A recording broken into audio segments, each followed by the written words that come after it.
Oke.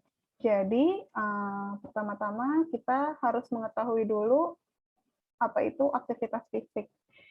Jadi aktivitas fisik itu adalah gerakan tubuh yang dilakukan, oleh otot-otot skeletal yang menyebabkan terjadinya pengeluaran energi.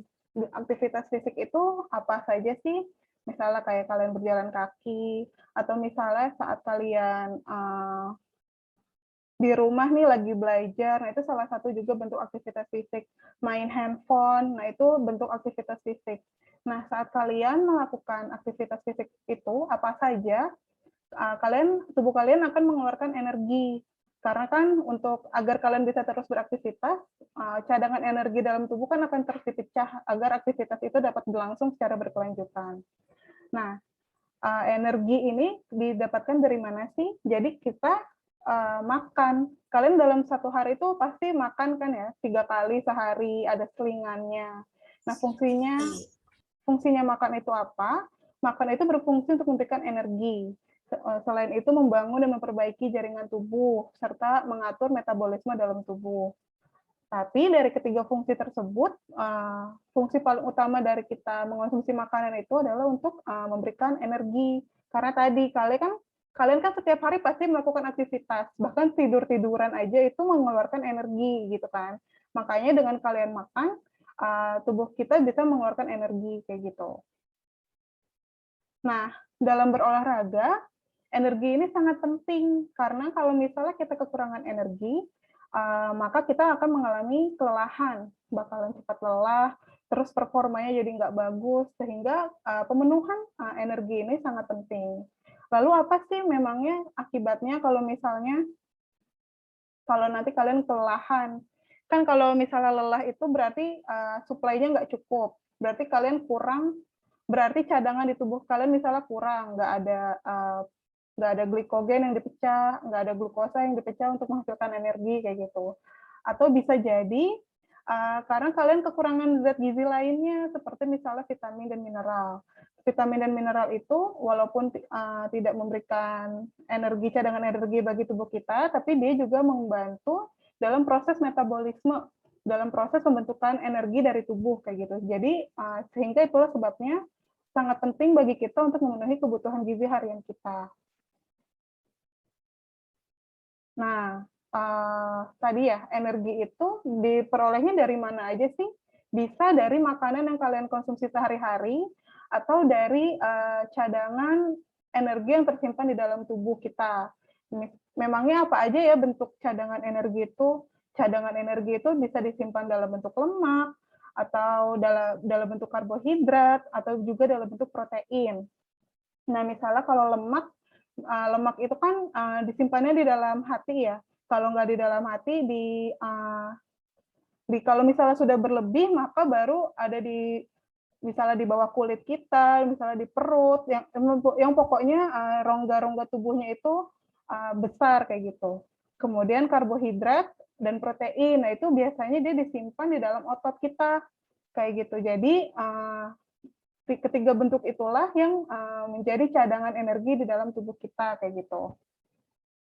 Nah, terus ini adalah kandungan gizi dalam makanan. Jadi kan kalau kandungan zat gizi itu kan substansi yang dari makanan yang kita peroleh dari makanan, dan fungsinya itu untuk menjaga fungsi tubuh kita, lalu mendukung pertumbuhan, lalu juga memperbaiki kalau ada kerusakan kayak gitu. Nah, zat gizi sendiri ada yang esensial dan non esensial, di mana esensial itu harus kita peroleh dari makanan, sedangkan yang non esensial itu bisa kita dapatkan, tubuh kita bisa membuat sendiri kayak gitu. Nah, ini ya kandungan gizi dalam makanan, ini contoh-contohnya pasti kalian sudah tahu ya. Nah, jadi tubuh kita ini kan tadi menyimpan energi ya. Energi yang disimpan itu namanya dalam bentuk energi kimia. Kemudian dari bentuk energi kimia ini, dia dapat digunakan menjadi 3 bentuk energi. Ada namanya energi listrik, yaitu misalnya pada sistem syaraf kita, kan kalau syaraf itu menghantarkan impuls ya dari satu neuron ke neuron lainnya. Nah, itu ada energi yang dihasilkan disebutnya energi listrik. Kemudian energi panas atau thermal, nah dia itu untuk mempertahankan suhu tubuh kita. Makanya suhu tubuh kita itu kalau dalam keadaan sehat, di kisaran 36 sampai 37 derajat Celcius. Lalu menghasilkan juga energi mekanik. Energi mekanik ini adalah untuk memunculkan kontraksi pada otot sehingga tubuh kita dapat bergerak. Nah ini ya, kalau misalnya dalam tubuh kita tuh disimpannya dalam bentuk kimia, ya kan? Ada dalam bentuk glikogen, terus ada dalam bentuk ini asam lemak, dalam bentuk protein. Nah dia tuh berfungsi untuk tadi bisa untuk tadi ya energi mekanik untuk bergerak, lalu ini untuk pergerakan sel dan lain sebagainya. Nah, ini adalah peranan tadi energi atau dalam bentuk ATP itu. Nah, dia itu untuk menjaga sistem organ di tubuh kita ya, kerja-kerja sistem organ jantung, terus ada ini sistem syaraf, kontraksi otot, pencernaan. Nah, itu semua membutuhkan energi begitu. Oke, sampai sini ada pertanyaan dulu nggak? Jelas ya, masih jelas ya? Jelas, Bu. Masih, Bu. Oke.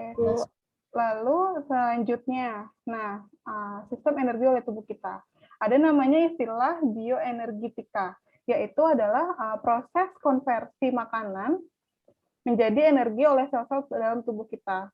Kan kalau misalnya kita makan, bentuknya itu masih dalam bentuk nasi, masih bentuknya makanan gitu kan ya. Nanti oleh tubuh kita ini, dia akan dicerna, kemudian diserap oleh tubuh kita, dan itu dibagi-bagi fungsinya. Ada yang disimpan, ada yang untuk menjaga sistem organ kita, ada yang untuk mempertahankan suhu tubuh kita, macam-macam kan fungsinya. Nah, itu kan tujuannya agar kita dapat melakukan aktivitas sehari-hari. Nah, si bioenergetika ini atau prosesan tadi itu tuh adalah perhatian utama dalam bidang gizi olahraga dan fisiologi olahraga, karena bioenergetika ini adalah kuncinya, dasarnya dalam olahraga sendiri begitu. Nah, ini adalah contohnya tadi ya, dari bentuk makanan kan dicerna oleh tubuh kita oleh saluran pencernaan, kemudian disimpan atau dijadikan energi. Kalau misalnya kelebihannya atau yang tidak tercerna akan dibuang melalui feses maupun urin begitu. Nah, untuk sistem dan sumber energi sendiri, tadi ya saya sudah sebutkan ada 3, yaitu fosfagen, sistem anaerobik, dan sistem aerobik. Pasti ini udah belajar seharusnya di metabolisme dan di biokimia. Di fisiologi pun sudah dibahas seharusnya. Kemudian sumbernya itu dari mana sih sumber energi untuk menjalankan sistem energi ini? Ada macam-macam. Ada ATP yang memang sudah ada di tubuh kita, lalu ada dari glukosa atau glikogen. Glikogen itu cadangan energi di dalam otot. Kemudian melalui pemecahan asam lemak atau fatty acid oxidation, kemudian ada pembentukan dari badan keton, serta ada katabolisme asam amino atau pemecahan asam amino. Dia itu biasanya ada di otot kita kalau misalnya cadangan asam amino begitu. Nah, bedanya apa sih di antara ketiga sistem energi tadi? Kalau misalnya yang fosfat ini dia itu dilakukan dengan sangat cepat. Jadi rentang waktunya itu hanya beberapa detik saja. Kalau dari grafik ini dia tuh hanya 10 detik pertama aja. Terus dia ini tidak membutuhkan oksigen saat pemecahannya gitu, saat penggunaannya. Tapi dia hanya bisa dilakukan dalam waktu yang sangat cepat. Jadi contohnya itu mungkin aktivitasnya adalah lari sprint. Kan kalau misalnya rekan-rekan ketahui, lari sprint itu adalah lari jarak pendek ya, dan dilakukan secepat-cepatnya, pokoknya berlari kencang dalam waktu yang sangat singkat. Nah, sumber energi yang digunakan itu dipecah melalui tadi sistem fosfagen begitu. Tapi dia tidak bertahan lama kan karena hanya beberapa detik. Nah, setelah melewati 10 detik ini, sistem energi yang digunakan adalah sistem energi anaerob, di mana cadangan energi dalam tubuh dipecah tapi tidak menggunakan oksigen. Jadi dia misalnya glukosa tubuh kita, nih glukosanya itu dipecah untuk menjadi ATP tanpa adanya oksigen. Nah, ini juga terjadi dalam waktu yang singkat tapi lebih lama dibandingkan yang tadi sistem fosfagen. Kalau yang sistem anaerob ini dia bisa berlangsung beberapa menit, tidak sampai 5 menit, pokoknya sebentar. Nah, contohnya itu adalah sprint dengan jarak yang lebih jauh, kemudian juga berenang, tapi berenang jarak pendek 100-200 meter berenang, atau sprint 800 meter. Nah, ini menggunakan sistem energi anaerob. Nah, kalau misalnya yang aerob itu apa? Yang jenis aktivitasnya itu dilakukan dalam waktu yang lama. Kenapa dia menggunakan waktu yang lama? Karena dia dibantu oleh oksigen dalam melakukan pemecahan cadangan energinya itu. Kayak gitu. Makanya dia nggak bisa langsung kalian gunakan ketika melakukan aktivitas. Tetapi setelah sistem energi ini sudah berjalan gitu, sudah berlangsung, nah dia akan terus-terusan berlangsung selama ada asupan oksigen yang cukup begitu. Contohnya itu seperti lari maraton. Kalau maraton kan jaraknya jauh ya, 4 km, 10 km. Nah, itu yang digunakan adalah sistem energi aerob. Nah, di sini kalian bisa melihat grafiknya ya. Jadi kalau misalnya yang kurva yang merah ini, grafik yang merah ini, itu adalah tadi yang fosfagen. Kalau misalnya yang biru ini yang anaerob atau glikolisis, kemudian yang hijau ini aerob. Nah, dari sini kan kalian bisa lihat ya, kalau yang fosfagen, begitu dia dipecah, dia tuh energinya sangat tinggi, tapi dia hanya sebentar waktunya kan langsung cepat turun. Jadi dia nggak bisa dilakukan dalam waktu yang lama. Kalau glikolisis, dia naiknya dalam waktu yang cepat, tapi dia juga nggak terlalu lama. Bisa digunakannya hanya sebentar. Sedangkan kalau yang aerob, dia itu waktu penggunaan energinya tuh perlahan-lahan. Pemecahan energinya perlahan-lahan, tapi lama-lama dia termaintain kecepatannya dan bisa dilakukan dalam waktu yang lama. Sebenarnya menurut teori ini tidak ada batasan waktunya selama ada suplai oksigen. Cuman kan kalau kemampuan tubuh setiap orang berbeda-beda ya, jadi ada yang misalnya lari maraton 1 kilometer sudah capek, atau jogging 1 kilometer udah capek, atau yang 5 kilometer sudah capek. Jadi itu balik lagi ke kemampuan tubuh masing-masing individu begitu. Nah, ini adalah penjelasannya. Pertama mengenai sistem fosfagen. Tadi ya, sistem fosfagen ini adalah pembentukan ATP dengan cara yang paling sederhana dan paling cepat.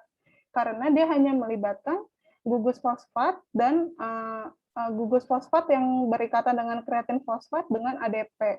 Jadi nanti dia si kreatin fosfat dengan ADP dibantu oleh kreatin kinasa atau enzim kreatin kinasa membentuk ATP dan kreatin. Jadi si ATP inilah yang adalah energi yang digunakan untuk beraktivitas tadi begitu. Nah, ini bentuk reaksinya. Nah, jadi kalau sistem fosfagen ini dia bisa jadi karena sumbernya itu karena sudah ada ATP di tubuh kita sebelumnya. Kalau misalnya cadangan ATP-nya nggak ada, dia menggunakan tadi si fosfokreatin ini. Si fosfokreatinnya ini diubah menjadi ATP dengan bantuan enzim kreatin kinase. Nah, selain si enzim kreatin kinase ini, dia ada juga enzim yang adenilat kinase.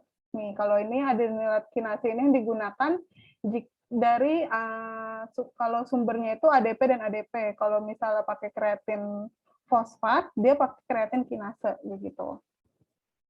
Nah, tadi ya karakteristiknya, dia itu kan tadi sangat cepat ya berlangsungnya, dan dia dibantu oleh enzim pekerjaannya itu. Produksi ATP itu dibantu oleh enzim namanya kreatin kinase. Kemudian per molekul fosfokreatin hanya dihasilkan 1 ATP, jadi jumlah energi yang dihasilkan sangat sedikit. Terus tadi waktunya sangat sebentar. Kalau di sini 5-10 detik, ada juga yang bilang 10-15 detik.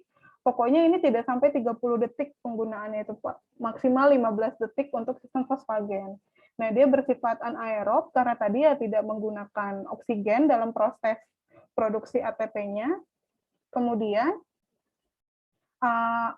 akan cepat banget merasa lelah karena kan kalian mengeluarkan energi sebesar-besarnya kan dalam waktu yang sangat singkat, jadi tubuh kalian kalau tidak terbiasa akan kaget langsung benar-benar kelelahan. Nah, kelelahan ini menyebabkan waktu recovery-nya itu lama, bisa 1:12 hingga 1:20. Jadi misalnya kayak tadi kalian lari atau sistem fosfagen ini berhasil dilakukan selama 10 detik. Habis itu recovery-nya itu bisa 20 kali lipatnya waktunya, atau sekitar 3 menit, 4 menit, kayak gitu. Baru tubuh kalian bisa melakukan sistem fosfagen lagi, kayak gitu. Jelas ya sampai sini ya? Ada yang ingin ditanyakan dulu nggak? Lanjut? Lanjut.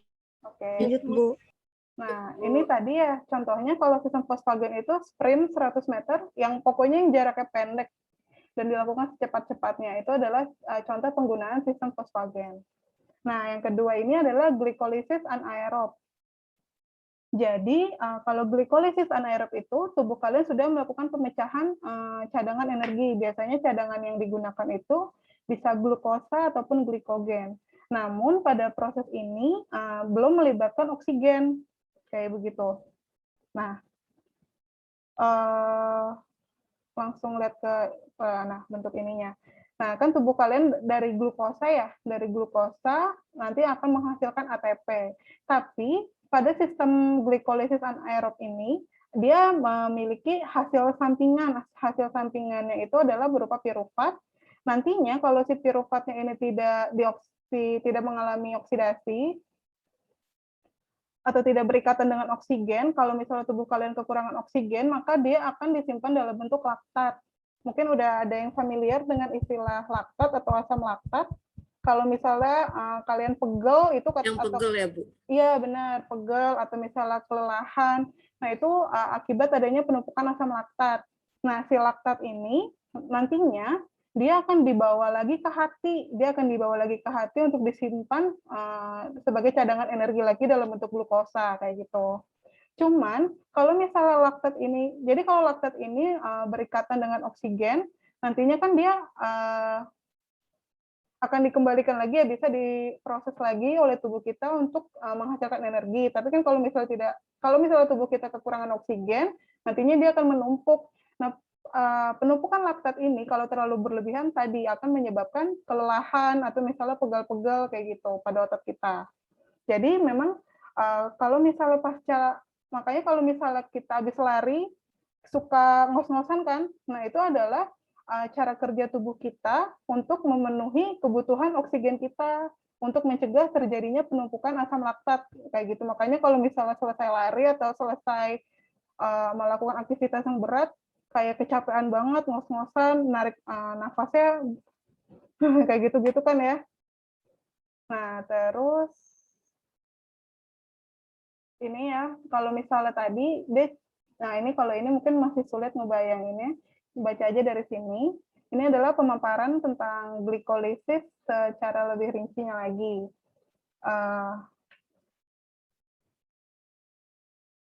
Jadi, tadi kan ya kalau misalnya pada glikolisis ini menggunakan glukosa atau glikogen sebagai sumber energinya yang dipecahkan. Nah, setelah itu, pada proses ini akan dihasilkan 2 molekul ATP dari masing-masing satu molekul glukosanya. Sedangkan kalau misalnya menggunakan glikogen, maka sebanyak 3 ATP yang akan dihasilkan. Nah, terus pada proses glikolisis ini juga ada hasil reaksinya itu hidrogen. Ada 2 atom hidrogen yang dibebaskan. Nanti dia akan berikatan dengan gliserol dehid 3-fosfat, nanti membentuk 1,3 difosfogliserat. Kemudian, si hidrogen ini nanti akan bereaksi juga dengan NAD. NAD ini adalah elektron transport. Dia akan membantu proses transport energinya begitu. Nah, gimana sih si NAD ini dibentuk kembali jadi NADH? Nah, dia itu ada 2 cara. Pertama itu tadi, kalau misalnya oksigennya cukup, kan hidrogennya akan berikatan dengan NADH, lalu dia akan dibawa ke mitokondria sel. Jadi kalau misalnya di mitokondria itu dia akan membantu proses pembentukan ATP secara aerob. Kalau misalnya oksigennya tidak tersedia, maka si asam piruvatnya ini akan berikatan dengan hidrogen untuk membentuk asam laktat. Nah, proses ini dibantu oleh enzim, ada enzim laktat dehidrogenase namanya. Coba kita lihat dari sini ya. kan tadi ya ini glukosa. Jadi untuk pada proses ini tetap memerlukan ATP sebelumnya ATP yang sudah tersedia di tubuh kita. Jadi si glukosa ini dibantu oleh ATP akan membentuk glukosa 6 fosfat, kemudian akan bertransformasi menjadi fruktosa 6 fosfat. Lalu di sini nanti akan menghasilkan ATP kan, ini ATP-nya dikeluarkan, sudah dihasilkan kayak gitu. Kemudian tadi ada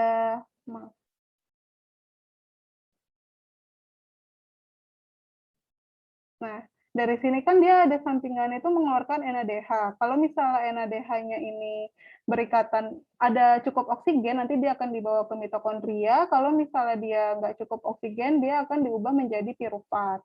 Nah, kalau misalnya dia diubah menjadi piruvat, si piruvatnya ini akan menghasilkan laktat kayak gitu. Kemudian, nah ini adalah laktat ya tadi ya. Si laktat ini kan tadi dari hasil perubahan si piruvat ya. Kemudian nanti dia akan dibawa ke tempat penyimpanannya laktat. Tempat penyimpanan laktat itu ada di dalam hati. Jadi laktat ini oleh darah akan dibawa ke hati. Kemudian di hati ini dia akan disimpan, bisa dalam bentuk glukosa ataupun bentuknya glikogen kayak gitu. Nah, kemudian ini adalah karakteristik dari glikolisis anaerob. Dia reaksi kimianya itu lebih rumit dibandingkan tadi yang fosfagen. Kemudian dia dibantu oleh enzim fosfofruktokinase.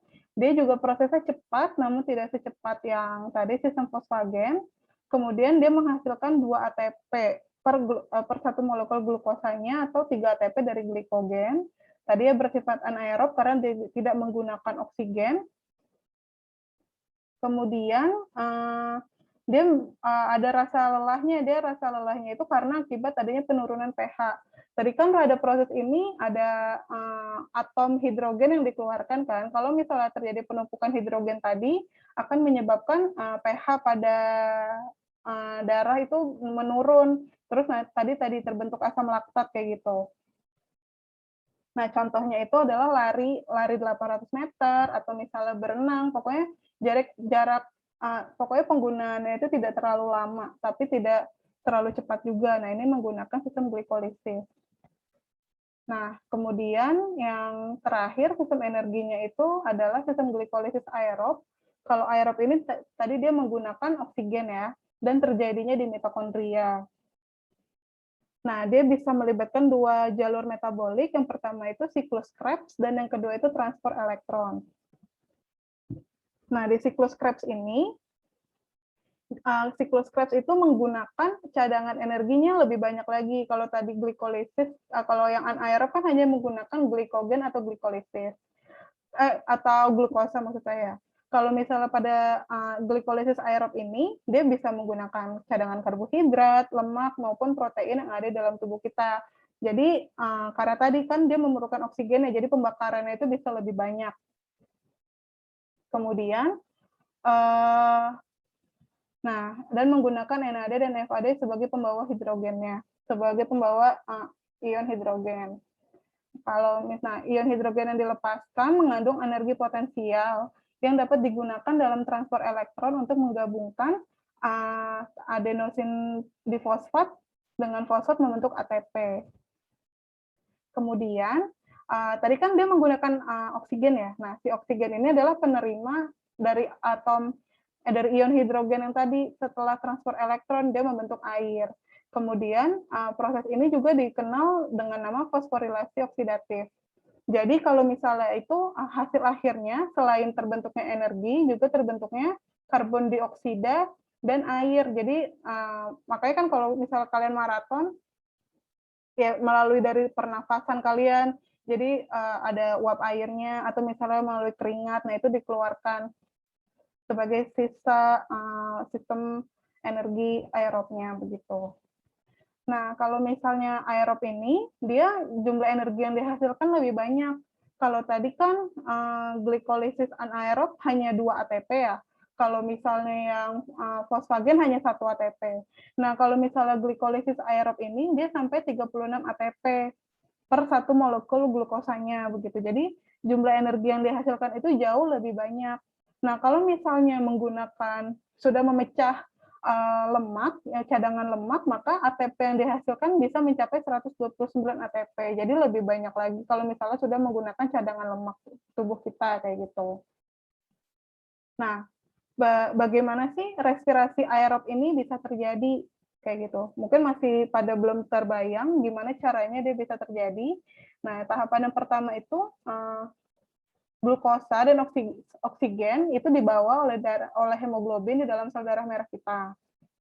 Kemudian glukosa dan oksigen ini dibawa ke otot kita di mana terjadi proses pembentukan energi di otot kita melalui kontraksi otot.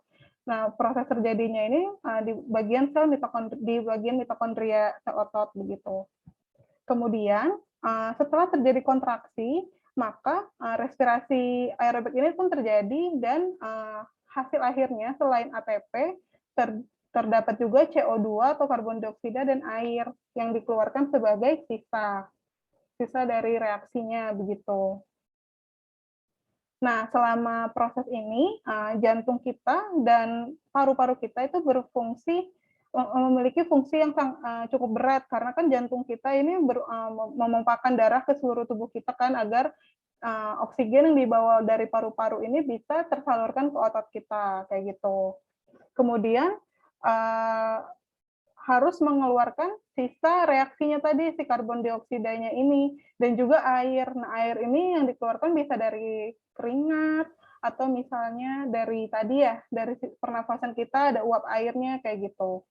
Nah, tadi seperti yang sudah saya bilang, selama ada oksigen yang cukup, suplai oksigen yang cukup, maka latihan dengan sistem energi ini dapat dilakukan dengan waktu yang lama. Seperti itu. Kemudian, nah, ini contohnya gimana sih caranya dia bisa terjadi. Nah, ini kan ada kontraksi otot ya. Saat ada kontraksi otot ini, si glukosa sama oksigen dibawa ke otot dan dia akan menghasilkan energi. Energinya ini berfungsi untuk menjaga kontraksi otot. Dia untuk agar mempertahankan agar selalu terjadi pergerakan begitu. Kemudian sisanya itu diubah menjadi panas tubuh kita. Biasanya makanya kalau kita olahraga kita merasa gerah ya karena itu tadi energinya itu selain digunakan untuk menggerakkan otot juga untuk jadi sisanya itu ada panas yang dikeluarkan juga dari tubuh kita. Kemudian selain itu sisanya ada karbon dioksida dan juga air. Karbon dioksidanya ini dikeluarkan melalui paru-paru melalui sistem pernafasan. Kalau misalnya air bisa juga melalui sistem pernapasan atau melalui itu tadi keringat seperti itu. Biasanya kalau kita olahraga jarang merasa ingin buang air kecil ya, karena tadi airnya itu dikeluarkan melalui keringat. Nah, ini karakteristiknya. Dia lebih banyak lagi reaksi kimia yang terjadi, tapi menghasilkan energi yang lebih banyak, kayak begitu. Kemudian biasanya kalau kita merasa lelah saat melakukan setelah menggunakan sistem glikolisis aerob itu, nah, terjadi karena cadangan energi kita, cadangan sumber energi kita tuh sudah habis.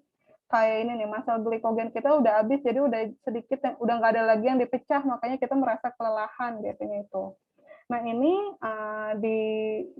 umum digunakannya itu saat latihannya endurance atau ketahanan seperti maraton atau misalnya tricycle apa sih namanya yang bersepeda kayak gitu, atau saat ada juga yang kombinasi misalnya saat bermain sepak bola kan bolak-balik lapangan ya. Nah, saat bolak-baliknya itu kan butuh ketahanan yang kuat. Nah, dia menggunakan sistem glikolisis aerob ini. Kemudian, nah bedanya apa tadi kalau aerob sama anaerob? Kalau misalnya aerob ini terjadinya di mitokondria prosesnya, sedangkan kalau misalnya anaerob itu di sitosol. Kemudian sumber yang digunakan itu adalah glukosa dan glikogen atau gliserol. Pokoknya udah dalam bentuk cadangan yang paling sederhana. Sedangkan kalau yang aerob ini cadangannya itu biasanya lebih kompleks bentuknya, seperti asam lemak atau misalnya asam amino juga ada. Kemudian tadi dia menghasilkan fungsi biologis tubuh begitu. Nah, ini contoh dari olahraganya. Nah, kalau tadi power, speed, sama endurance. Kalau power ini kan dalam waktu yang singkat ya. Sorry, ini bukan contoh olahraganya. Nah, dia hanya menggunakan satu enzim, kan waktunya singkat. Contohnya tuh angkat beban, terus mungkin lari jarak pendek, terus dia hanya menggunakan satu enzim. Lokasinya di sitosol, pelaksanaan itu sangat cepat prosesnya. Terus sumbernya itu dari ATP yang ada di tubuh kita atau dari fosfokreatin dan tidak melibatkan oksigen. Kalau yang speed, dia waktunya juga waktu yang lebih cepat, waktunya yang cepat tapi tidak secepat power. Contohnya lari sampai 400 meter. Nah, dia ada satu pathway. Kalau misalnya ini satu siklus, kalau ini kan nggak siklus ya. Kalau ini satu siklus, terjadinya juga di sitosol. Sumbernya itu adalah glukosa dan glikogen. Nah, ini yang endurance yang lama, lari jarak jauh, dan dia ada beberapa siklus untuk menghasilkan energinya, terjadinya di sitosol dan juga mitokondria. Terus cadangannya itu diperoleh dari mana? Yang ada di dalam hati, kemudian di jaringan adiposa, di cadangan lemak kita. Nah, ini sumber energi yang digunakan, dan dia memerlukan oksigen. Nah, kalau ini penjabaran dari perhitungan dari mana sih diperoleh tadi ya 36 ATP-nya itu ya. Kayak gitu. Kalau misalnya ini kan dari glikolisis yang awal hanya dihasilkan 2 ATP. Nah, sisanya itu pada proses yang aerob ya kan ada dari tadi perubahan asam pirofat menjadi asetil-CoA, kemudian di siklus Krebs, sehingga totalnya yang diperoleh itu 38 kayak gitu. Nah, ini gambaran efisiensinya. Jadi intinya itu kalau misalnya kita memecahkan gambarannya itu, kalau misalnya kita menggunakan energi dari sistem aerob itu akan lebih efisien karena lebih banyak yang dihasilkan. Satu molekul glukosa itu bisa menghasilkan 36 ATP tadi. Jadi lebih banyak energi yang dihasilkan lebih banyak, jadi aktivitas itu bisa dilakukan lebih lama sebenarnya begitu. Nah, kalau ini rangkuman siklusnya ya, tadi cadangan yang digunakan bisa dari protein, dari karbohidrat, atau dari lemak.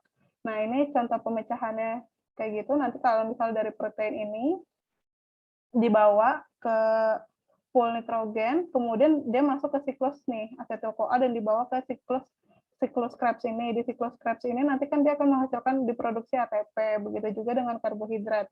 Jadi semuanya itu sebelum dihasilkan ATP dibawa dulu ke siklus Krebs ini agar bisa menghasilkan ATP, dan hasilnya itu sama, mengeluarkan CO2 dan juga air begitu. Nah, ini jenis olahraganya. Kalau misalnya sistem Volkswagen, contoh olahraganya itu lari sprint, lompat tinggi, angkat berat, itu kan nggak memerlukan waktu yang lama ya, dan dia membutuhkan energi sebanyak-banyaknya dalam waktu yang singkat, makanya sistem energi yang digunakan ini. Kemudian ini, kalau ini udah mendekati, jadi antara fosfagen sama glikogen anaerob hampir, jadi separuhnya menggunakan fosfagen, separuhnya lagi glikogen anaerob. Contohnya lari yang 200 meter, jaraknya lebih jauh ya. Kemudian baseball kan harus memukul atau melempar, nah itu makanya dia menggunakan fosfagen dan juga glikolisis anaerob. Kalau ini, yang menggunakan hampir seluruhnya anaerob itu seperti tinju, berenang, skating, mendayung, lari 1,5 kilometer. Kalau yang aerob itu yang jaraknya lebih jauh, begitu. Nah, sekarang mengenai sistem pemulihannya. Sampai sini ada yang mau ditanyakan dulu nggak? Bingung ya? Nanti bisa dipelajari lagi materinya ya kalau misalnya masih belum terbayang. Nah, kalau misalnya tadi udah sempat saya bahas sedikit ya tentang pemulihannya. Kalau sistem fosfagen ini kan tadi dia digunakan dalam waktu yang singkat, tapi pemulihannya itu berkali-kali lipat dibandingkan waktu penggunaannya. Tadi kan bisa 1:12 sampai 1:20. Jadi kurang lebih sampai kita bisa menggunakan sistem fosfagen lagi harus beristirahat 3 sampai 5 menit. Kayak misalnya habis lari sprint 100 meter, larinya kan paling hanya 10 detik, 9 detik, tapi bisa ngos-ngosannya itu sampai 5 menit kayak gitu. Nah, itu kalau saat atlet ngos-ngosan banget itu dia lagi mengambil oksigen lagi dari udara kan. Nah, itu termasuk sistem pemulihan kayak gitu. Nah, kalau ini yang sistem asam laktat atau yang anaerob. Dia itu pemulihannya bisa sampai 1 jam. Jadi dia lebih lama lagi dibandingkan yang fosfagen. Terus kan tadi ya, kalau misalnya anaerob ini dia ada asam laktat yang dihasilkan. Nah, tadi asam laktat agar dia tidak menumpuk, maka kan harus berikatan dengan oksigen. Sehingga harus pasca latihan ini, pemulihannya harus dipastikan dia benar-benar dapat suplai oksigen yang cukup, begitu. Nah, ini contoh grafik asam laktat ya, kadar laktat pada darah pada orang yang untrained sama yang terlatih, yang tidak terlatih dengan yang terlatih.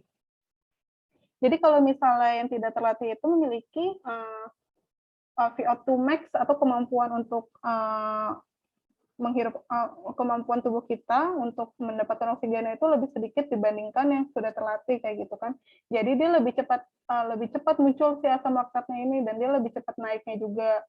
Kalau misalnya yang terlatih itu dia waktu penumpukan asam laktatnya itu lebih lama kayak begitu. Jadi makanya itu kalau misalnya gimana sih caranya kita meningkatkan si VO2 max ini dengan berolahraga gitu. Terus nah, si asam laktat ini mekanisme pemulihan sistem glikogen adalah dengan cara menghilangkan asam laktat dari cairan tubuh dari darah dan cairan tubuh lainnya. Ada 2 cara. Yang pertama, asam laktat ini dikonversi kembali menjadi asam pirufat. Kalau misalnya dalam bentuk asam pirufat kan dia bisa dibawa lagi ke siklus Krebs ya, jadi bisa digunakan lagi sebagai sumber energi untuk kerja organ yang lain kayak gitu. Atau bisa juga dia dikonversi menjadi glukosa di dalam hati. Nantinya si glukosa ini akan digunakan untuk menjadi simpanan glikogen di dalam otot kayak gitu. Jadi tadi bisa si asam laktat ini jika sudah dipulihkan tadi ya bisa digunakan lagi oleh tubuh kita untuk melakukan aktivitas berikutnya atau dijadikan cadangan di dalam otot dalam bentuk glikogen. Kemudian kalau yang aerobik dia itu ada 2 jenis pemulihannya, dalam waktu yang singkat atau dalam waktu yang panjang. Kalau misalnya dalam waktu yang singkat itu pemulihan itu namanya merupakan fungsi dari oksigen debt. Jadi oksigen debt ini adalah jumlah oksigen ekstra yang harus diambil tubuh setelah suatu kegiatan atletik untuk menyimpan kembali seluruh sistem metabolik ke dalam keadaan normal. Makanya kayak tadi kalau misalnya habis olahraga, pastikan kita bernafas lagi secara normal gitu, langsung untuk menghirup oksigen sebanyak-banyaknya gitu kan, untuk mempercepat proses pemulihan. Nah, kalau misalnya jangka panjangnya ini tergantung dari jenis makanan yang kita berikan kepada si atletnya atau setelah kita berolahraga. Kan kalau misalnya aerobik ini dia memecah cadangan di tubuh kita kan. Otomatis cadangannya itu harus kita kembalikan lagi. Nah, gimana caranya kita mengembalikan cadangan energi dalam tubuh kita? Melalui makanan kayak gitu. Nah, ini gimana caranya mereka mengembalikan oksigen debt-nya tadi atau hutang oksigennya lagi setelah pertandingan. Kan ngos-ngosan tuh. Nah, ini bentuknya kalau misalnya mereka ngos-ngosan kayak gini, tandanya tubuh mereka sedang berusaha untuk mengembalikan memberikan lagi suplai oksigen kayak gitu. Jadi untuk mempercepat proses pemulihan. Nah, kemudian ini 2 jenis olahraga yang berbeda ya, yang satu bersepeda dan satu lagi berenang sprint swimmer, jadi renangnya bukan jarak jauh kayak gitu. Nah, pada kedua atlet ini, jika kalian perhatikan ototnya itu, serat ototnya itu berbeda. Jadi kalau yang ini tuh karena kan dia latihannya itu cepat ya, olahraganya itu kan cepat kalau misalnya yang sprint, jadinya otot mereka itu sangat fleksibel karena kan harus bergerak dengan sangat cepat. Kalau misalnya yang bersepeda ini, otot mereka seperti ini bentuknya di dalam mikroskop. Nah, dia itu nggak mudah merenggang gitu loh, tapi dia lebih kuat, lebih padat, jadi bisa cadangannya itu bisa lebih banyak, cadangan glikogennya. Kemudian, sorry, nggak kelihatan. Sebentar ya.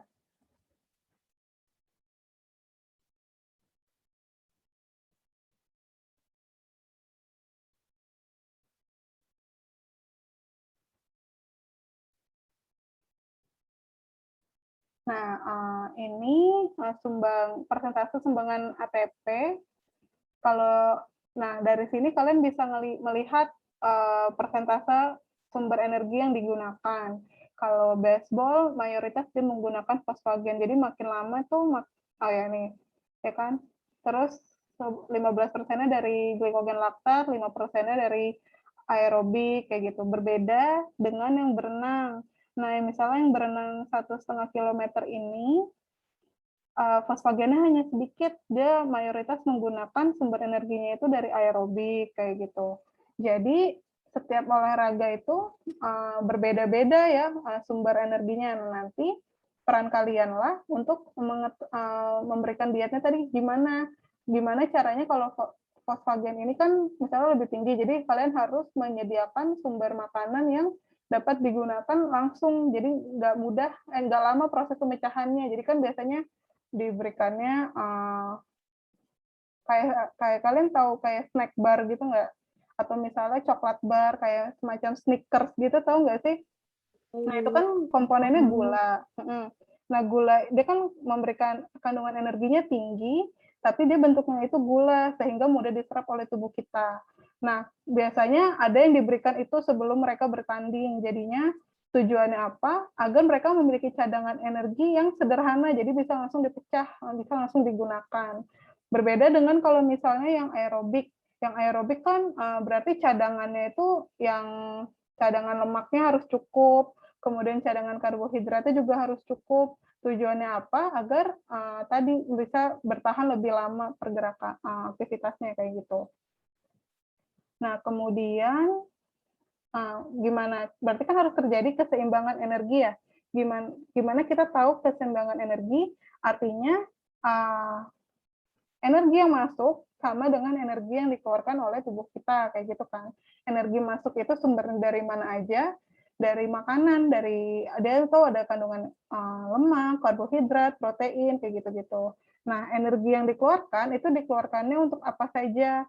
Untuk metabolisme basal kayak fungsi tubuh, kayak untuk peredaran darah, fungsi pencernaan. Nah, itu metabolisme basal. Jadi yang nggak sadar dilakukan oleh tubuh kita. Kitanya nggak ngeh kalau misalnya tubuh kita lagi mencerna makanan kayak gitu kan. Proses mencerna makanan pun membutuhkan energi. Nah, itu namanya kayak metabolisme basal kayak gitu kan. Terus thermic effect of food. Jadi saat kita lagi mengonsumsi makanan, saat dicerna itu kan kita akan mengeluarkan panas ya. Jadi tubuh kita saat mencerna makanan pun mengeluarkan energi. Nah, itu namanya thermic effect of food. Terus dikeluarkan juga melalui aktivitas fisik, berolahraga, atau misalnya bergerak sehari-hari. Terus ada juga non-exercise activity thermogenesis, kayak misalnya kalian tidur-tiduran pun, nah itu salah satu bentuk energi expenditure atau energi yang dikeluarkan. Nah tadi ya, kalau keseimbangannya itu bisa diperoleh, kalau misalnya energi yang masuk itu dari intake, kalau yang keluar tadi dari basal metabolisme, physical activity, dan thermic effect of food. Terus bagaimana cara kita mengukurnya? Kalau intake itu diukurnya, kita bisa tahu dari FFQ, misalkan dari recall, atau kalian melakukan penyusunan menu, itu diajarkan ya di PSG ya, di penilaian konsumsi pangan kan ya. Nah, kalau misalnya yang dikeluarkan, cara mengukurnya juga banyak. Misalnya dengan direct calorimeter. Jadi melihat berapa banyak sih energi yang dikeluarkan, yang dihasilkan oleh tubuh kita. Itu caranya dengan direct calorimetry. Nah, dia itu dengan cara mengukur panas yang dikeluarkan saat kita beraktivitas kayak gitu. Terus dia juga, nih mungkin bisa dilihat dari sini lah. Jadi ini namanya calorimetric chamber. Di sini kita ingin mengukur energi yang dikeluarkan itu saat beraktivitas seberapa banyak sih. Jadi biasanya dicobakan dengan cara kita diminta untuk berolahraga atau beraktivitas di sini. Kan nanti tubuh kita akan mengeluarkan panas ya. Nah, si panasnya ini akan diukur berapa banyak sih yang dikeluarkan. Nanti setelah itu kita bisa tahu dalam satu hari atau energi expenditure kita itu berapa. Kemudian bisa juga dengan cara mengukur oksigen dan juga karbon dioksida. Jadi mengukur itu dengan melihat rasio dari oksigen sama karbon dioksida yang dikeluarkan. Kalau misalnya rasionya itu 1, maka kan seimbang tuh pengeluaran oksigen sama karbon dioksidanya, tandanya yang digunakan itu adalah glukosa sumber cadangannya. Kalau misalnya 0,7, maka yang digunakan adalah lemak, begitu. Ini hanya untuk pengetahuan kalian aja, tapi kita nggak akan mengukur ini. Nah, ini contoh cara pengukurannya. Jadi mereka diminta untuk beraktivitas, di sini lari ya, dan diukur. Di sini kan nafasnya diukur, oksigen yang masuk dan oksigen yang keluar itu berapa. Terus ada juga ini Haldane transformation. Nah, kalau dia selain mengukur oksigen dan karbon dioksida, juga mengukur ion nitrogennya. Kayak gitu. Kemudian ada respiratory exchange ratio. Dia mirip dengan yang tadi ya, pengukuran perbandingan karbon dioksida dan oksigen. Dia melihat produksi rasio antara produksi CO2 dengan penggunaan oksigen. Kemudian, nah kurang lebih sama ya kayak yang tadi, ini hasil pengukuran rasionya. Nah kalau dari sini tuh ada tabelnya, jadi kalian bisa melihat, misalnya didapatkan rasio energinya itu 0,7, tandanya tubuh kalian itu sumber energinya itu dari lemak semuanya. Nah, di sini ada perhitungannya. Terus ini juga sama. Kemudian ada indirect calorimetry limitation. Dia juga sama sih, kurang lebih mengukur dari produksi CO2 dengan produksi CO2 dengan CO2 yang dihasilkan itu katanya belum tentu sama. Jadi dianggap si pengukuran RER tadi itu kurang akurat untuk oksidasi protein. Nah, menurut mereka itu kalau misalnya RER mendekati 1 itu belum tentu akurat karena adanya pembentukan asam laktat, begitu kan. Terus gluconeogenesis itu memproduksi RER kurang dari 0,7. Kemudian ada pengukuran isotop. Isotop itu elemen with atypical atomic weight, jadi mengukur beban atomnya. Ini kayaknya lebih rumit lagi ya cara pengukurannya, tapi dia akurat dan ideal itu dilakukan dalam pengukuran dalam waktu yang lama. Nah, kemudian energi expenditure itu juga bisa kita hitung tadi ya. Dia kan melalui basal metabolisme, physical activity, atau thermic effect of food. Jadi kalian bisa menentukan pengeluaran energi itu dari sini, dari basal metabolisme, physical activity, sama thermic effect of food. Nah, ini adalah komponen dari energi expenditure. Kalau misalnya yang ini, bisa kalian lakukan perhitungannya sendiri. Jadi yang pertama itu, kalau energi expenditure itu kira-kira lebih dari 50%-nya dikeluarkan untuk menjaga fungsi metabolisme basal. Kemudian untuk aktivitas fisik, dan satu lagi untuk tadi thermic effect of food.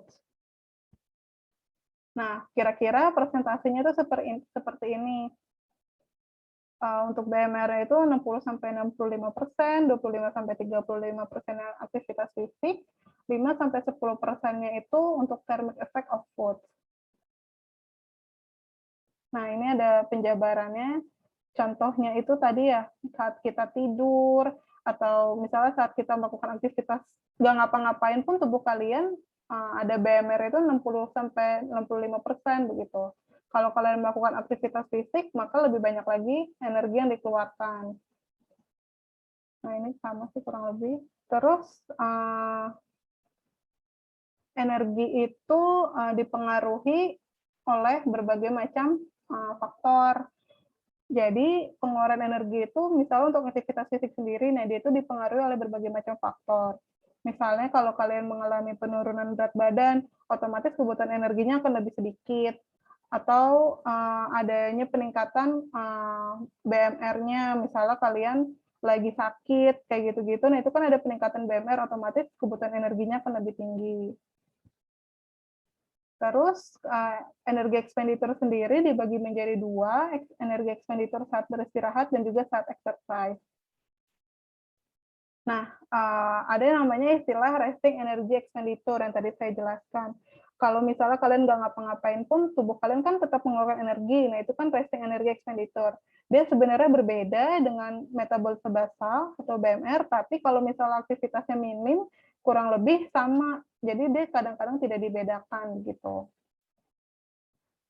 Terus, nah memangnya metabolisme basal itu apa? Nah, metabolisme basal itu adalah dia untuk mendukung kerja atau proses dasar dari kehidupan kita, kayak bernafas atau otak kita bekerja. Nah, itu tuh semua disebutnya metabolisme basal. Nah, dia itu memerlukan 60-70% dari total energi harian kita. Kemudian setiap kebutuhannya itu berbeda-beda untuk setiap individu. Jadi ini perhitungannya berdasarkan kebutuhan individu. Terus tadi ya, dia tuh fungsinya apa? Untuk menjaga proses metabolisme dasar, kayak fungsi sel, terus pertumbuhan, menjaga suhu tubuh, kemudian dia untuk menjaga ini nih kerja jantung, sistem pernafasan, pencernaan, dan lain sebagainya. Jadi nih, tadi laju metabolisme basal adalah banyaknya energi yang dipakai untuk aktivitas jaringan tubuh sewaktu istirahat jasmani dan rohani. Nah, energi tersebut dibutuhkan untuk mempertahankan fungsi vital tubuh berupa metabolisme makanan, sekresi enzim, hormon, maupun denyut jantung begitu. Terus dia di pengukurannya itu bisa dilakukan dalam keadaan post absorpsi. Jadi setelah berpuasa selama 12 jam atau sedang beristirahat atau sedang nggak ngapa-ngapain lah pokoknya, dan suhu lingkungannya pun yang terjaga 20-25 derajat Celcius. Kemudian ya dia itu sebenarnya tidak benar-benar basal. Metabolisme pada waktu tidur itu ternyata lebih rendah daripada taraf metabolisme basal, karena selama tidur itu otot-otot terrelaksasi sempurna. Jadi pokoknya intinya kalau basal metabolic rate ini saat hanya menjalankan fungsi-fungsi organ tubuh kita dan aktivitas kita sangat minim. Nah, faktor yang mempengaruhi ukuran tubuh kita, berat badan, terus jaringan di tubuh kita, terus lemak, terus usia, jenis kelamin dan aktivitas itu mempengaruhi BMR. Nah, pada anak-anak juga yang sedang dalam masa pertumbuhan itu juga mempengaruhi BMR. Kondisi kita saat berpuasa atau saat stres atau misalnya kita mengonsumsi kafein, kan kalau misalnya mengonsumsi kafein, denyut jantung kita lebih cepat ya. Nah, itu kan kalau lebih cepat berarti energi yang digunakan oleh jantung kita juga lebih tinggi. Nah, itu juga bisa mempengaruhi BMR. Terus suhu lingkungan, kalau yang lebih panas gimana, kalau yang lebih rendah suhunya gimana, itu berbeda. Nah, ini specific dynamic action, yaitu kalau misalnya kalian mengonsumsi sesuatu atau kalian makan, nah itu kan akan terlihat peningkatan produksi panas. Nah, produksi panas ini meningkat dimulai 1 jam setelah memasukkan makanan atau setelah kalian makan. Jadi biasanya kayak gerah gitu kan kalian habis makan. Nah, itu kan panas yang dikeluarkan itu adalah energi. Kemudian, ya tadi kalau misalnya terjadi hal tersebut, nanti akan meningkatkan metabolisme basal kita juga. Terus energi tersebut digunakan untuk mengolah makanan dalam tubuh, untuk mencerna, penyerapan zat gizi, serta transportasi zat gizi. Biasanya si SDA ini hanya 10% dari besarnya basal metabolisme. SDA ini juga disebut tadi thermic effect of food tadi itu ya. Terus tadi dia kurang lebih 10% dari BMR. Nah, dia itu bekerjanya 3-6 jam setelah kita mencerna makanan kita. Jadi misalnya kalau BMR kita 2000 kalori, maka si thermic effect of food itu 200 kalori kayak gitu. Dia dipengaruhi oleh frekuensi makan, terus komposisi makanannya, sama genetika. Nah, kemudian yang mempengaruhi energi expenditure, berarti tadi ya udah ada BMR, terus ada SDA tadi, terus sekarang aktivitas fisik. Nah, aktivitas fisik ini kan juga tadi yang memerlukan energi untuk bergerak, untuk beraktivitas segalanya. Nah, ini tuh beda-beda tingkat aktivitasnya. Jadi, kalau misalnya sangat ringan, maka hanya 1,4. Kalau misalnya berat atau berat sekali, nah yang berat atau berat sekali ini contohnya itu pada atlet ya. Nah, mereka tingkat aktivitasnya itu sangat tinggi. Jadi, faktor aktivitasnya lebih tinggi. Nah, ini contoh-contohnya pada berbagai aktivitas. Kemudian tadi yang mempengaruhi energi expenditure, sekarang pertumbuhan. Pertumbuhan ini kan pada anak dan remaja. Atau misalnya pada ibu hamil. Nah, ini juga memerlukan tambahan energi. Nah, ini tambahan energi yang diperlukan. Kemudian estimating energy requirement, caranya kita memperkirakan berapa banyak sih kebutuhan energi kita dari tadi kan, kalau kan kita udah tahu nih kalau misalnya energi yang dikeluarkan itu tadi untuk BMR, terus ada SDA, terus aktivitas fisik dan pertumbuhan. Nah, berarti kan kita juga harus mengestimasi berapa banyak sih yang kita butuhkan agar makanan yang masuk ke tubuh kita itu sesuai dengan energi yang akan dikeluarkan. Nah, itu faktornya itu harus diperhatikan kurang lebih sama ya, jenis kelamin, usia, pertumbuhan, aktivitas, sama bentuk tubuh atau ukuran tubuh. Nah, cara yang pertama itu kita harus menentukan dulu BMR-nya, basal metabolic rate-nya. Bisa dengan menggunakan perhitungan yang ini. Jadi perhitungannya itu macam-macam. Salah satunya itu ada yang ini untuk laki-laki dan untuk perempuan. Nah, ini tuh dari sini dia kan jenis kelaminnya laki-laki, usianya 20 tahun dan berat badannya 50 kg. Maka BMR itu berapa? Nah, dimasukkan saja ke perhitungan yang ini, kalori, satu kalori per kilogram berat badan per jam. Terus dikalikan berat badan, dikalikan 1 hari, 24 jam. Jadi 1 dikali 50 dikali 24 jam, 1.200 kalori. Nah, BMR-nya saja itu 1.200 kalori. Nah, untuk menghitung kebutuhan hariannya berarti nanti harus dikalikan dengan faktor aktivitas, dengan SDA, dan lain sebagainya. Nah, untuk cara yang kedua, untuk mengukur BMR dengan cara seperti ini, 70 dikalikan berat badan dan dikali 0,75. Jadinya ini tadi berat badannya 50 kilo kan ya, dikalikan 0,75 menjadi 1.316. Kemudian bisa menggunakan rumus Harris-Benedict. Kalau Harris-Benedict ini rumusnya untuk wanita dan laki-laki itu berbeda. Ini kurang lebih rumusnya seperti ini. Terus yang keempat, ada menggunakan persamaan. Persamaannya itu dari FAO, WHO, dan UNU. Nah, kalau misalnya ini, persamaannya seperti ini. Jadi ini sudah dikelompokkan berdasarkan jenis kelamin dengan kelompok usianya. Jadi misalnya pada laki-laki usia 17 tahun, maka yang digunakan perhitungan BMR ini 17,5 berat badan ditambah 651 begitu. Ya, ini contohnya laki-laki 20 tahun tadi berarti 50 kg. Kalau 20 tahun berarti masuknya ini ya 15,3 tambah 679. Kurang lebih didapatkan segini BMR-nya. Kemudian ini juga masih sama cara perhitungannya.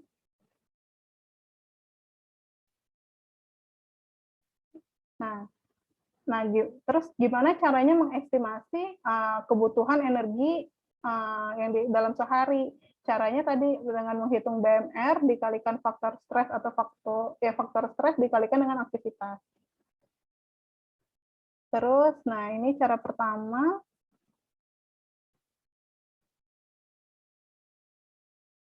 Yaitu energi bersih yang dikeluarkan menurut aktivitas tertentu. Jadi tadi ya, setelah menghitung BMR, Nah, menghitung dulu BMR-nya, kemudian SDA-nya berapa, kemudian kalian mencatat aktivitas kalian dalam satu hari itu bagaimana. Nah, ini contohnya aktivitas dalam ini koefisiennya, jadi nanti tinggal dikalikan saja dengan waktunya. Kemudian, setelah itu, kan nanti diperoleh tuh, sudah kalian tentukan, nanti diperoleh berapa BMR-nya. Kemudian tadi dikalikan dengan faktor aktivitasnya. Jadi ini BMR-nya itu ini 1526 ditambah 668 219. Terus 219 ini dikalikan dulu dengan SDA-nya 10%. Terus nanti tinggal dijumlahkan. Oh, ini sudah dengan aktivitas fisik. Jadi ini BMR-nya 1526 ditambah dengan energi dari aktivitas yang diperlukan segini. Kemudian dikalikan dengan SDA-nya. Nanti diperoleh sehari kebutuhannya 2.400. Ini contoh perhitungan aja. Nah, ini kalau misalnya kalian mengukur berdasarkan aktivitas fisik kalian. Jadi ini ditentukan gitu ya. Ada namanya kalian kayak food recall. Kalau recall kan makanan. Ada juga recall aktivitas fisik. Nanti tinggal kalian konversi waktunya, koefisiennya dengan waktunya. Nanti kan diperoleh berapa faktor aktivitasnya begitu. Nah, yang kedua, pengukurannya itu menggunakan PAL atau Physical Activity Level. Sama sih kurang lebih, PAL ini juga merupakan koefisien dari tingkat aktivitas, tapi dia dibedakan langsung penggunaan kategori seperti ini, apakah termasuk kategori ringan, sedang, atau berat, begitu. Nah, ini contohnya untuk aktivitas misalnya bersepeda atau misalnya tidur, nah itu berapa yang digunakan aktivitasnya, ini juga sama. Nah, kalau menggunakan PAL, tinggal PAL dikalikan dengan BMR saja. Ya, jadi ini waktunya, ini BMR kurang lebih kan sama asumsinya, terus nanti dikalikan dengan waktu aktivitasnya, nanti dijumlahkan 2100 gitu. Kemudian kebutuhan energi juga dipengaruhi oleh usia, jenis kelamin, dan faktor aktivitas fisik, tadi udah jelas. Nah, ada cara ketiga menggunakan rule of thumb. Jadi kebutuhan energinya itu tinggal dikalikan saja berat badan dengan koefisien energinya berdasarkan aktivitasnya begitu. Terus cara yang keempat itu seperti ini. Ini juga sama, ini tinggal dikalikan aja berat badan dengan itu. Terus yang kelima menggunakan FAO, WHO, UNU. Nah, ini dari aktivitasnya, jadi dia dibedakan berdasarkan kelompok usia. Terus ini contoh-contoh koefisiennya. Nah, kalau ini cara menghitung kebutuhan gizinya, kebutuhan energinya. Yang pertama itu kita harus menentukan dulu status gizi dan persentase lemak tubuhnya. Kalau status gizi kan dari IMT ini ya, bisa dari berat badan dibagi dengan tinggi badan kuadrat. Kalau misalnya persentase lemak tubuh ada boleh menggunakan skin fold caliper atau ada namanya body pakai BIA ya nama alatnya, saya lupa kepanjangannya apa. Nah, itu bisa mengukur persentase lemak tubuh. Kemudian setelah mengetahui berapa IMT, berat badan segala macam, kita harus menentukan metabolic rate-nya, BMR-nya. Setelah menentukan BMR, kita melihat aktivitas fisiknya, bila tingkatannya dia berapa sih aktivitas fisiknya seberapa berat, nah, nanti masuknya ke dalam kategori yang mana. Bisa tadi menggunakan tabel yang sudah ada di atas. Kemudian setelah mengalihkan faktor aktivitas fisik dan BMR, ditambahkan dengan SDA yang tadi kurang lebih 10%. baru nanti diperoleh kebutuhan energinya dalam sehari, begitu kan. Kemudian, nah ini langkah kelima, tentukan penggunaan energi sesuai dengan latihan atau pertandingan ya. Kalikan jumlah jam yang digunakan untuk latihan per minggu dengan besar energi yang dikeluarkan untuk aktivitas olahraga. Total energi yang didapatkan dari perhitungan energi dalam seminggu kemudian dibagi dengan 7 untuk mendapatkan penggunaan energi. Lalu ditambahkan yang didapat dari proses ya. Nah. Kemudian, nah kalau misalnya atletnya itu masih dalam masa pertumbuhan, maka harus diperhitungkan juga tadi faktor pertumbuhan itu yang berdasarkan usianya. Nah, ini adalah contoh-contoh model persamaannya pada berbagai kelompok usia. Ini untuk anak-anak, terus ini remaja, ini untuk orang dewasa, dan ini untuk lansia, begitu. Nah, sudah selesai. Banyak ya materinya hari ini. Ada yang ingin ditanyakan dulu nggak? Atau masih belum jelas? Mungkin nanti bisa sambil belajar lagi. Ada yang ingin ditanyakan dulu? Ibu, saya ingin bertanya. Iya, silakan. Ibu, saya Iren ingin bertanya. Misalnya pada saat olahraga dengan intensitas yang rendah, tubuh kita kan secara dominan akan menggunakan metabolisme aerobik ya Bu untuk menghasilkan energi.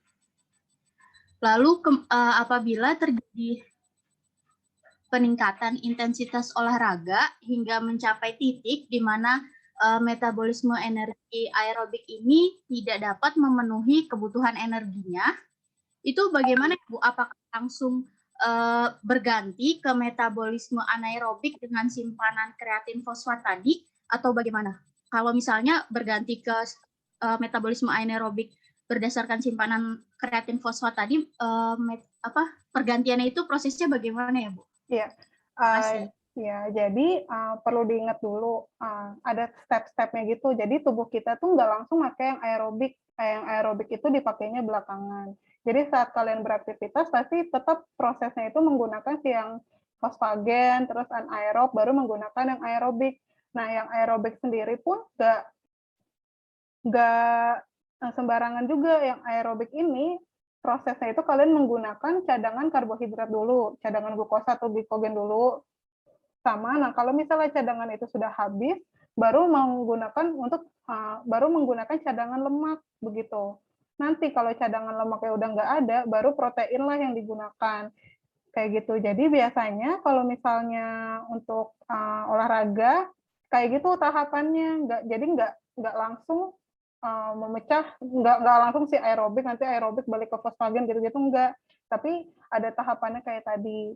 Nah, kenapa protein itu nggak dipecah? Jadi kalau misalnya protein itu, karena dia kan di otot ya, dia kan untuk menjaga massa otot tubuh kita, kayak gitu-gitu segala macam kan. Nah, protein ini tidak digunakan sebagai sumber energi kalau kecuali cadangan karbohidrat dan lemak kita tuh udah benar-benar habis gitu. Jadi dia digunakannya kalau udah benar-benar nggak ada cadangan lagi, baru protein lah yang dipakai. Karena mungkin kalian tahu ini nggak ya, anak-anak yang kurang energi protein atau ibu hamil yang kurang energi kronis. Nah itu kan karena dia nggak ada cadangan karbohidrat sama lemaknya, maka yang digunakan adalah cadangan dari proteinnya kayak gitu. Jadi protein itu paling susah sebenarnya untuk dipecah sebenarnya. Jadi yang digunakan pada aerobik itu umumnya adalah cadangan karbohidrat sama lemak begitu. Jelas nggak ya? Ada lagi yang ingin ditanyakan? Terima kasih Bu. Iya. Atau udah capek ya? Nanti, oh ya, saya sekalian deh belum menentukan PJ untuk ini, siapa yang mau jadi PJ-nya ya? Langsung aja namanya siapa yang mau jadi PJ, atau siapa ada yang mau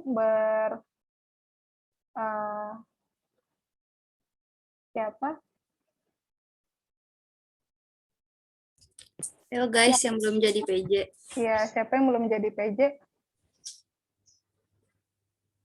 Mungkin nanti PJ-nya yang saya kontak kalau misalnya ada tugas atau nanti untuk praktikum. Jadi untuk praktikum mungkin selama sesi UTS digabung ya kelasnya, karena kan Bu Fani masih cuti, jadi nanti praktikumnya akan saya yang handle dulu sampai sesi UTS begitu. Jadi nanti kemungkinan untuk praktikum kelasnya masih digabung ya, belum dibagi dua. Nah, yang mau jadi PJ-nya siapa nih? Tuh Bu, Syadri katanya. Syadri. Fedrinia. Mana coba orangnya? Iya, Bu. Saya Bu Syadri. Syadri mau jadi PJ ya? Oke, PJ juga. Oke, mungkin untuk sekarang pertemuannya untuk hari ini sampai situ dulu.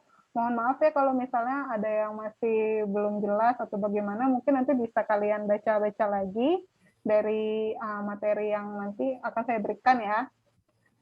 Ini udah nggak ada yang ingin ditanyakan lagi? Udah ya? Udah pada capek kayaknya. Baik, terima kasih atas perhatiannya. Minggu depan kita ketemu lagi dengan materi yang baru. Wassalamualaikum warahmatullahi wabarakatuh. Terima kasih Bu. Assalamualaikum warahmatullahi wabarakatuh. Terima kasih Bu.